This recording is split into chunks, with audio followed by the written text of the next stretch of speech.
오래전에 일본 후쿠시마 앞바다에서 쓰나미가 발생했습니다.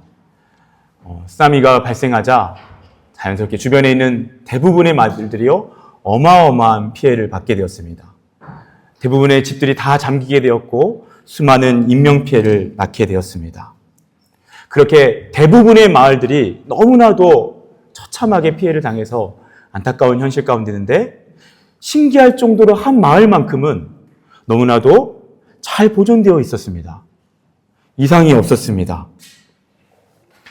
나중에 그것을 왜 그랬는지를 알아봤더니요, 그렇게 그 마을이 보존될 수 있었던 이유는 한 노인 덕분이었습니다.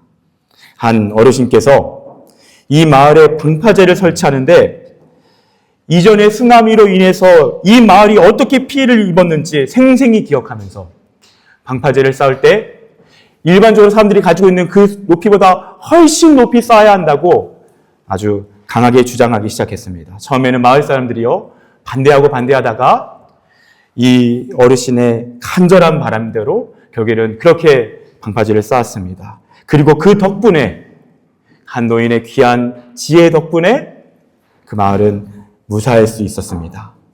거의 피해를 입지 않았습니다. 오늘 우리가 살고 있는 이 시대는요, AI 시대입니다. 그야말로 지식과 정보의 홍수 속에서 우리는 살아가고 있습니다. 이러한 지식과 정보가 넘쳐나는 AI 시대에도요, 그때에도 대체 불가능한 것이 있습니다. 그것은 바로 우리의 어버이, 그리고 어른들의, 또 어르신들의, 노인들의 지혜입니다. 성경 욥기 12장 12절에서는 이렇게 말씀합니다. 늙은 자에게는 지혜가 있고 장수하는 자에게는 명철이 있느니라. 여러분, 그래서 말리의 인류학자이며 시인 아마두 함파페바라고 하는 사람이 계시는데요, 이 인류학자가 이런 얘기를 했습니다. 노인이 죽는 것은 도서관 하나가 불타 없어지는 것과 같다라고 말했습니다. 여러분, 한 노인의 그 삶을 바라보면요, 한 귀한 어른의 삶을 바라보면요, 그냥 한 사람의 삶로 설명되지 않는 그 평생의 경험과, 그리고 성공과 실패와 그 시행착오 가운데서 배워온 많은 지혜가 축적되어 있기 때문입니다. 그래서 오랜 세월 살아오면서 축적된 지혜의 도서관, 그분이 바로 우리의 어버이들이시고요, 우리 곁에 있는 어르신들이고요, 또 노인분들이십니다. 우리는 오늘 어버이 주일을 맞이했습니다. 이 어버이 주일을 맞이해서 우리는 이 어버이의 지혜, 어른들의 지혜, 노인들의 지혜에 대해 감사하는 마음을 품어야 할 것입니다. 그리고 그 귀한 지혜를 더 겸손히 배우려는 마음을 품게 되는 시간 되기를 원합니다. 오늘 우리가 함께 읽은 이 본문의 말씀도요, 지혜에 대한 말씀입니다. 성경에서 말하는 지혜가 어떠한 것인지를, 그리고 우리를 살아있게 하는 지혜, 우리를 살리는 지혜가 무엇인지를 오늘 본문을 통해서 말씀하고 있습니다. 오늘 말씀의 이 제목을요, 불의한 청지기의 비유라고 해서 굉장히 유명합니다. 성경에서 왜 유명하냐면요, 너무 난해하기 때문에 유명합니다. 해석이 너무 어렵기 때문에 유명합니다. 여러분, 이번 주에 다 함께 큐티 하셨죠? 날마다 말씀 묵상하셨죠? 그러면 아마 이 본문을 묵상하면서 굉장히 당황하셨을 것입니다. 이게 무슨 말이지? 이걸 어떻게 해석해야 되지? 이것을 통해 하나님 무엇을 말씀하시려는 거지? 여러분, 그럼 답답한 분이 계신다면 여러분 참 귀하게 큐티를 잘하고 계시는 것입니다. 그것이 자연스러운 반응이고요, 실제로 많은 분들이 난해함을 느낍니다. 여러분, 예수님께서는요, 이 비유를 통해서, 이 난해한 비유를 통해서 분명히 의도가 있으시고 뜻이 있기 때문에 이런 난해한 말씀을 의도적으로 하신 것입니다. 이 이야기를 한번 살펴봅시다. 한 청지기가 있었습니다. 이 청지기는요, 주인의 재산 전체를 관리하는 아주 중요한 임무를 담당하고 있는 그런 청지기입니다. 그런데요, 참 간사하고 악한 청지기입니다. 왜냐면요, 몰래 주인의 재산을 낭비하고요, 그리고 몰래 빼돌리기도 하고 어쨌든 불법을 저질렀습니다. 그러다가 주인에게 그만 걸리게 됩니다. 그리고 주인은 그 종을요, 청지기를요, 심판하면서 당장 해고합니다.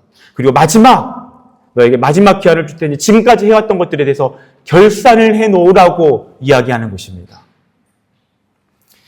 이 청지기가 한순간에 실업자 신세가 돼서요. 그리고 생각을 합니다. 나는 이제 어떻게 살아야 되지? 농사를 짓자니 나에게는 그런 힘이 없구나. 그리고 누군가에게 구걸하며 살자니 그것은 너무나도 부끄럽구나. 그럼 어떻게 해야 되나? 그러다가 그가 꾀를 떠올린 것은 무엇이냐면요. 주인에게 빚져서 많은 사람들이 그 빚이 그대로 있는데 그 빚을 탕감해줘야겠다라고 생각합니다. 몰래 탕감해줘서 그 사람들이 나에게 진심으로 고마워하게 되면 나중에 그 사람들을 통해서 내가 큰 도움을 얻을 수 있겠구나. 그래서 그는 그 꾀를 발휘하고 실제로 사람들을 모읍니다. 그래서 주인에게 빚진 사람들을 일일이 불러내고요. 먼저 기름 100마를 빚진 사람을 만납니다. 여러분, 기름 100마는요. 1000데나리온 정도 되는 돈인데요. 오늘날로 만약에 환산한다면 한국 돈으로는 1억이 넘는 돈이고요. 그리고 유로로는 6만 유로가 넘는 돈입니다. 그런데 이 청지기가요. 주인 몰래 절반을 그대로 탕감해줘 버립니다. 여러분, 또다시 다른 한 사람을 부릅니다. 이 사람은 밀 100석을 빚졌습니다. 여러분, 밀 100석은요, 2,500데나리온 정도 되는 해당하는 돈인데, 오늘날로는 2억 5천만 원. 그리고 유로로는 15만 유로 정도 되는 돈입니다. 이번에는요, 그 중에서 5분의 1을 탕감해주고 5분의 4만을 받겠다라고 이야기해서 또다시 그 사람을 그렇게 몰래 탕감해주는 겁니다. 여러분, 그런데 그 다음이 이해할 수 없는 장면이 등장합니다. 우리가 참 난해한 장면이 등장합니다. 8절의 말씀인데요. 주인이 그 사실을 알게 되고 어떻게 반응하냐는 것입니다. 주인이 이 옳지 않은 청지기가 이를 지혜 있게 하였으므로 칭찬하였으니 이 세대의 아들들이 자기 시대에 있어서는 빛의 아들들보다 더 지혜로움이니라. 여러분, 어떻게 생각하십니까? 여러분, 주인이 왜 여기서 갑자기 이 불의한 청지기를 왜 칭찬하고 있는 것입니까? 그러면서 주님께서는 심지어 뭐라고 말씀하십니까? 이런 모습을 지혜로움이다라고 이야기하는 것입니다.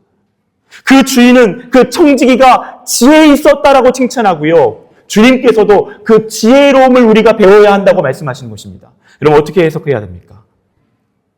여러분, 참 난해하시죠? 그렇다면 참 자연스러운 것입니다. 여러분, 먼저 우리가 이 말씀에 예수님의 마음을 이해하고 의도를 이해하기 위해서는 먼저 오해하지 말아야 될 것이 있습니다. 먼저 주님께서는 청지기의 악하고 정직하지 못한 행실에 대해서 칭찬하는 것이 결코 아닙니다. 그것에 대해서는요, 분명히 심판했고요, 해고했고요, 그리고 다시는 그 일을 하지 못하도록 확실하게 그거에 대해서 엄벌에 처했습니다. 그리고 어쩌면 그 다음에 더 호되게 혼났을 수도 있습니다. 주인이 칭찬한 것은요, 정직하지 못한 행위가 아니라 지혜에 관한 것입니다. 우리는 이 지혜에 관해서만 칭찬했고 다른 모든 것들에 대해서는 이미 주인이 심판했고 그것은 잘못된 것이라고 분명히 선을 그었다는 것을 이해해야 됩니다. 그 잘못된 것들은 잘못된 것이고 근데 지혜로운 것은 지혜로운 것이다라고 말씀하고 있는 것입니다. 그렇다면 여러분, 지혜로운 것은 무엇입니까? 바로 지혜로운 것은요, 해고됐음에도 이 종이, 이 청지기가 적극적으로 미래를 준비했다는 것입니다. 해고했다고 해서 절망하지 않고 자포자기하지 않고 인생을 다 포기하지 않고 그럼에도 불구하고 포기하지 않고 미래를 준비했다는 것입니다. 여러분, 성경에서 말하는 지혜는 무엇입니까? 그것은요, 미래를 준비하는 것입니다. 오늘의 현실의 상황과 절망과 어려움으로 인해서 자포자기하는 것이 아니라 그럼에도 다시 일어나서 미래를 준비하는 것, 그것이 성경이 말하는 너무나도 중요한 지혜라고 말씀하는 것입니다. 그래서 이어서 뭐라고 말씀하십니까? 주님 이렇게 말씀하십니다. 이 세대의 아들들이 자기 시대에 있어서는 빛의 아들들보다 더 지혜로움이니라. 여러분, 여기서 세대의 아들들은요, 세상 사람들입니다. 불의한 청지기와 같은 사람들입니다. 그 사람들이 누구보다 더 지혜롭습니까? 빛의 아들들, 예수님의 제자들, 오늘날 우리 크리스천들보다 더 지혜롭다라는 것입니다. 그들의 불의한 모습에 대해서는 우리가 배울 수 없습니다. 하지만 그들의 지혜로움, 그 영특함, 어떻게 해서든 이 인생에서 살아남기 위해서 몸부림치면서 미래를 준비하는 모습, 그것에 대해서만큼은 우리보다 더 탁월하고 우리는 그것을 배워야 한다는 것입니다. 여러분, 1986년 프랑스에서요, 헬기로 탈옥하는 사건이 일어났습니다. 여러분, 이 탈옥한 사건의 주인공은요, 먼저 아내 나딘 바라테와 그녀의 남편인 미셸 바라테입니다. 이 아내가 이 감옥에 수감되어 있는 남편을 구하기 위해서 어떤 일을 했냐면요, 수개월 동안 헬리콥터 조종 훈련을 받았습니다. 수개월 동안 헬리콥터 이 훈련을 받고요, 다 준비를 마치고 다 계획을 한 다음에 헬기를 임대합니다.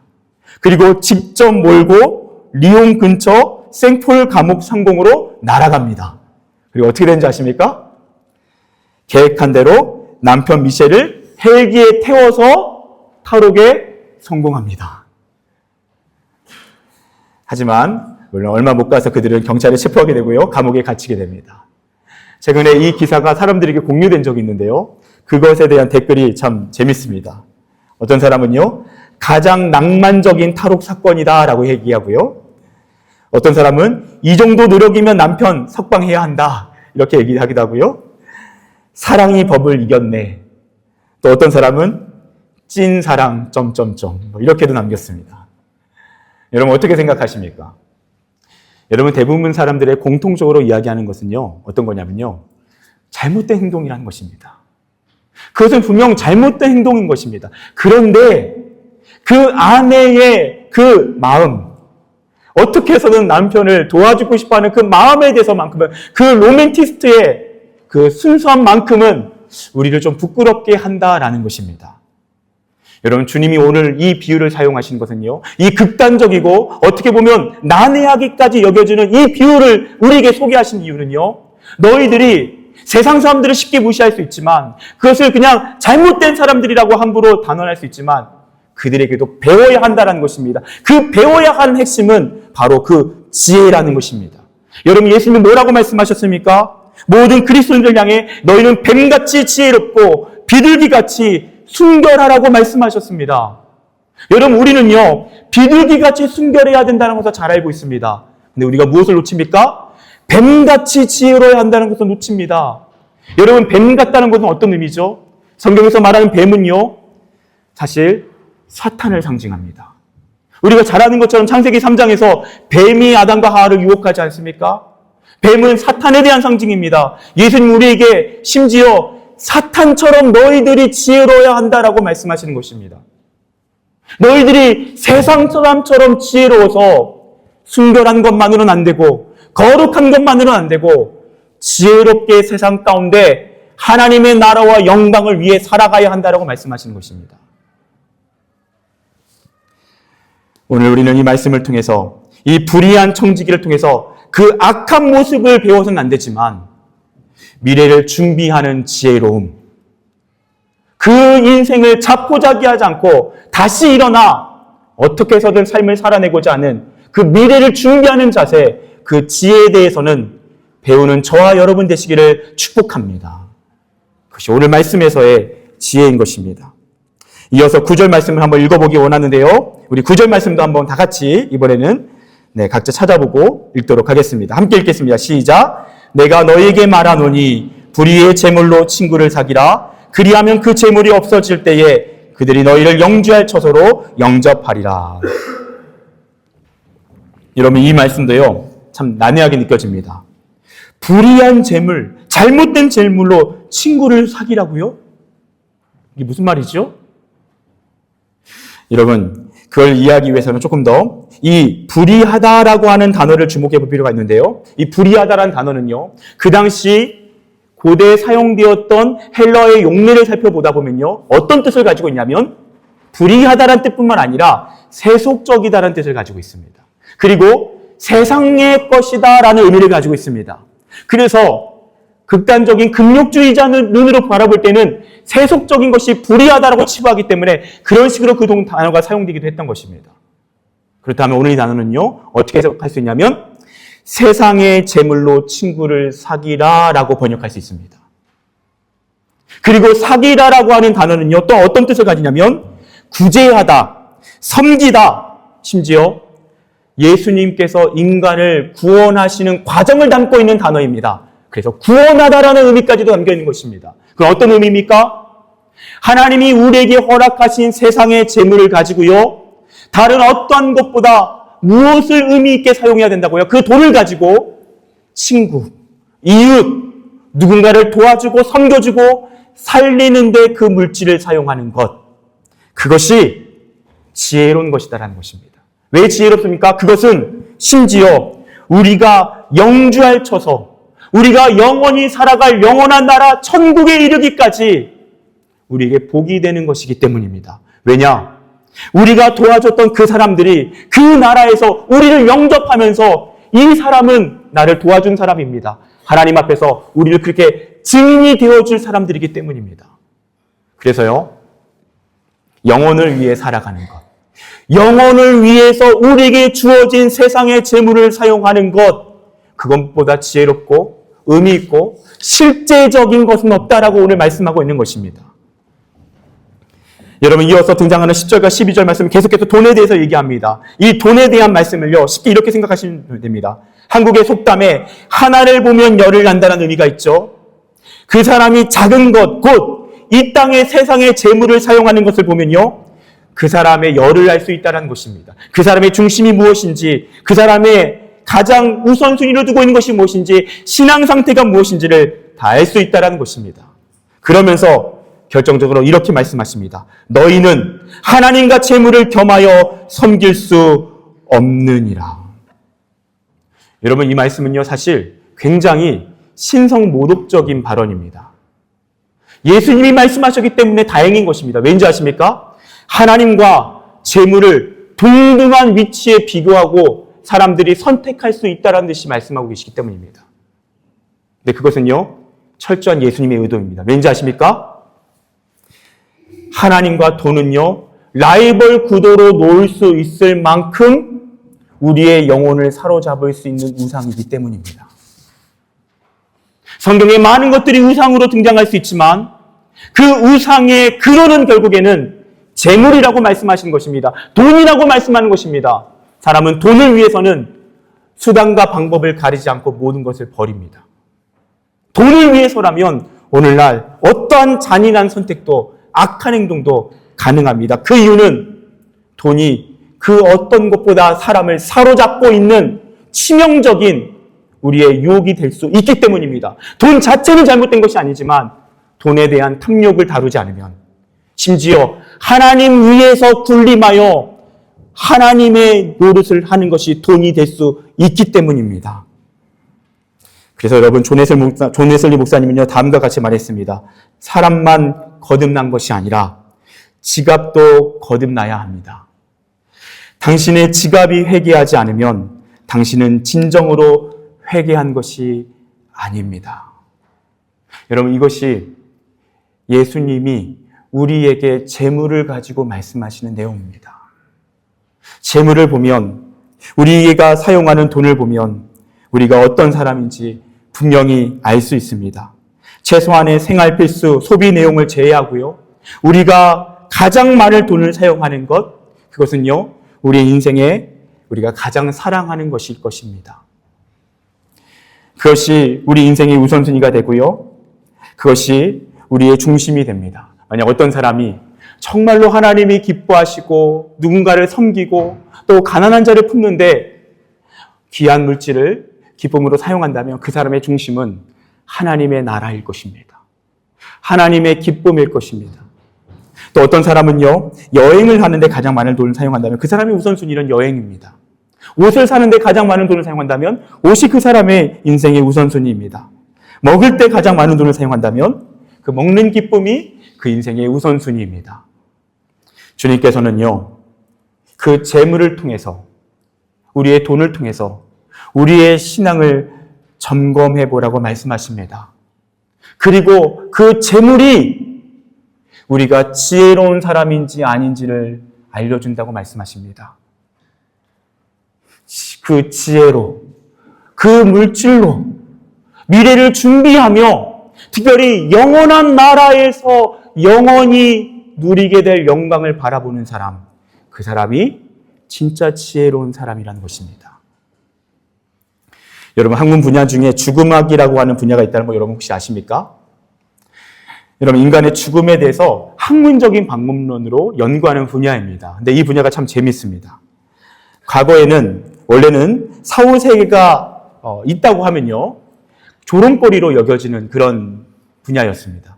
그래서 죽음을 연구할 때 사후세계 자체는 없다라는 것을 전제로 하고 많은 사람들이 연구에 몰두했습니다. 그런데요, 오늘날에는요, 이 죽음학의 연구 데이터 그리고 수많은 논문들이 발표되면서 많은 사람들이 점점 사후세계가 실제로 존재한다라는 쪽으로 건의가 실리고 있습니다. 죽음으로 끝나는 것이 아니라는 것입니다. 죽음 이후에 그것이 정확히 어떤 형태인지 모르지만 죽음 이후에 지속되어지는 어떠한 삶이 있다는 것입니다. 그 근거를 4가지를 통해서 주로 얘기하는데 가장 첫 번째 근거는요, 근사체험입니다. 근사체험이 뭐죠? 심장이 정지되었습니다. 그리고 심폐소생술로 겨우겨우 나중에 살려내는 것입니다. 그래서 분명히 죽었다가 잠시 동안의 죽음의 상태로 있다가 다시 살아나는 것입니다. 그런데요, 그렇게 다시 살아난 사람들을 연구해봤더니 100명 중에 15명, 15%는요, 근사체험을 했다고 합니다. 그 근사체험은 무엇인지 아십니까?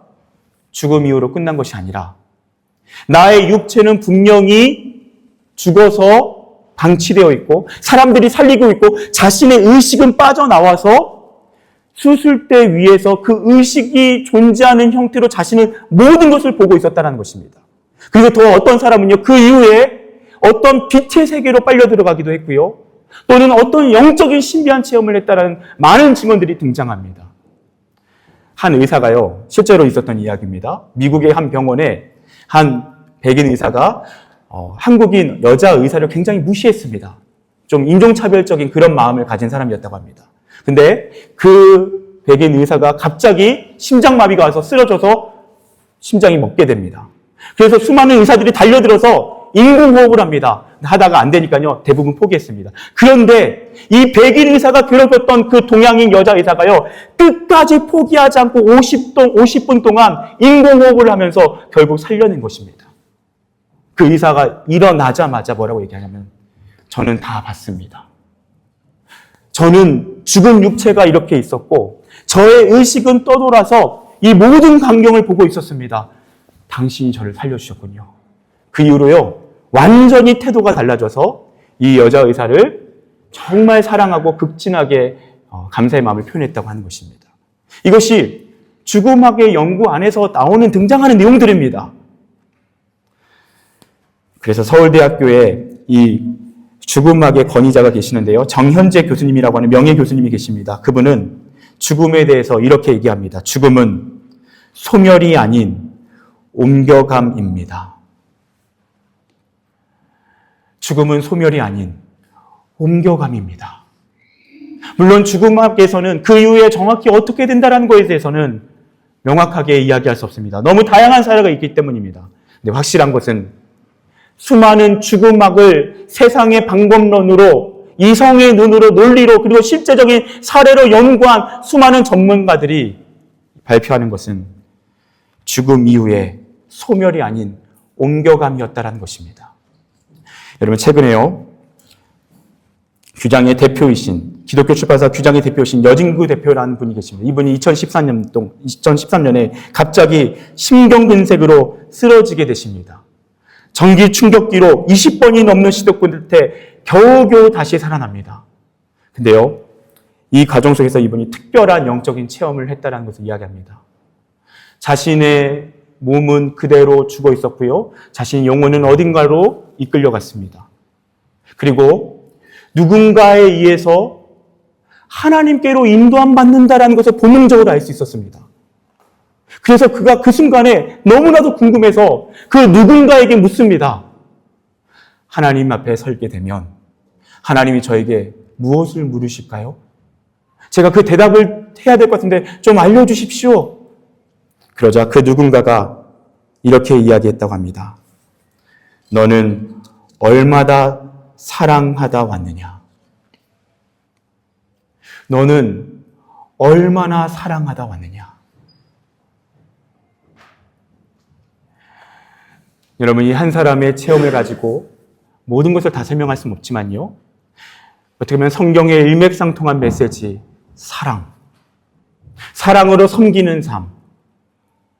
그것이 가장 중요하다고 오늘도 말씀하신 하나님 말씀 앞에서 우리는 충분히 교훈을 얻을 수 있습니다. 너는 얼마나 사랑하다 왔느냐? 사랑하는 여러분, 진정한 지혜는 무엇입니까? 그것은 미래, 곧 영혼을 준비하는 것입니다. 여러분의 재물을 통하여, 돈을 통해서 실제적으로 하나님이 기뻐하시는 영혼을 준비하십시오. 내가 너에게 말하노니 불의의 재물로 친구를 사귀라. 그리하면 그 재물이 없어질 때에 그들이 너희를 영주할 처소로 영접하리라. 기도하겠습니다.